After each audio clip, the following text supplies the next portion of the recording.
Je savais que le Cameroun était le pays des chefferies et que sur la Ring Road, celle de Babongo était l'une des plus importantes. Mais penser que je pouvais rencontrer son roi, le Fon Ndoufor Zoufor III, en son palais, c'est une autre histoire. Heureusement, son ami et conseiller Mama Fogam a bien voulu me donner quelques clés pour ne pas rater mon audience. On s'adresse au roi toujours à la troisième personne du singulier. Troisième personne. Du singulier. Il, Oui, il est le chef. Est-ce qu'on peut demander au chef, dès qu'on va vous introduire, le phone est installé, vous allez taper dans, c'est-à-dire que... je dois me pencher? Oui, vous vous penchez toujours, le dos un peu recourbé. Oui, dans cette position, c'est bien. 1, 2, 3 fois. 3 fois. 3 fois.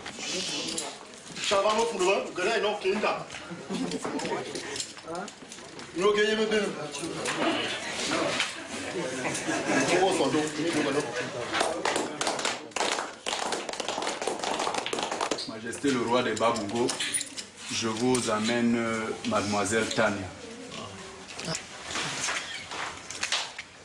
Voilà. Le veut venir à Babongo. Je remercie le chef. Donc je souhaiterais en fait comprendre comment est-ce que le chef intervient sur son royaume. Et le royaume Babongo est structuré. C'est structuré. Nous avons ce qu'on appelle la société secrète, donc on appelle ici le Ngumba. C'est composé de notables que vous voyez tous assis à côté de moi. S'il y a un problème, ce sont eux d'abord qui disent au royaume ce qu'on doit faire et ce qu'on ne doit pas faire. Moi, je suis là pour maintenir la paix dans la société. Autour du roi, des objets sacrés, sculptés par lui-même, ses prédécesseurs, mais aussi leurs femmes depuis le XIVe siècle. Le palais possède plus de 3000 œuvres inestimables. Comment est-ce que le chef voit l'avenir d'une chefferie qui est quand même dans un esprit très traditionnel, avec le monde qui est en train d'évoluer extrêmement vite, avec tous les nouveaux médias, Internet? Est-ce que les téléphones, oui, est-ce que c'est compatible? Comment le chef voit l'évolution d'une chefferie aujourd'hui, à notre époque? L'évolution de la chefferie aujourd'hui, c'est une balance. Oui. Nous sommes en train de perdre beaucoup notre culture parce que beaucoup ont dans la tête qu'en maintenant la tradition, en maintenant la culture, on est en train de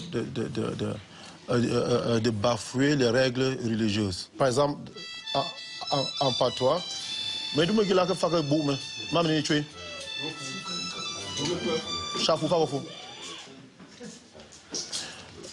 je m'excuse encore une fois. Moudou, si ça sonne encore, tu casses. J'ai pas de téléphone, c'est bon. T'as pas sonné, on casse. Je l'ai pas pris. Est-ce que le chef est heureux d'être chef? Oui et non. Oui, parce que je porte sur moi les rêves d'une génération. Je porte sur moi la confiance. Cette confiance que mon feu père a fait sur moi, à mon jeune âge, à 24 ans, de gouverner plus de 30 000 personnes. D'autre part, je ne suis pas très heureuse parce que j'ai ma liberté un peu bafouée. Je ne peux pas faire ce que je veux. Je ne peux pas marcher dans le village comme je veux. Je ne peux pas m'asseoir là où je veux et boire comme je veux. C'est un peu ça aussi que je regrette un peu. Mais sinon, j'ai un très grand challenge. Est-ce que je peux demander combien le chef a de femmes? Mon feu père avait 72 femmes. Et moi, j'ai déjà 9 femmes. Je cherche encore une pour compléter à 10. Et quand vous êtes mademoiselle, mais on va parler après. On verra ça tout à l'heure. Le chef a beaucoup d'humour. Les notables ont accepté. À l'invitation du roi, nous assisterons demain, ici même à Babongo, à une mystérieuse cérémonie haute en couleurs, le temps de rejoindre Douala et de se laisser entraîner par la dernière danse à la mode, le pingis, danse et phénomène de société.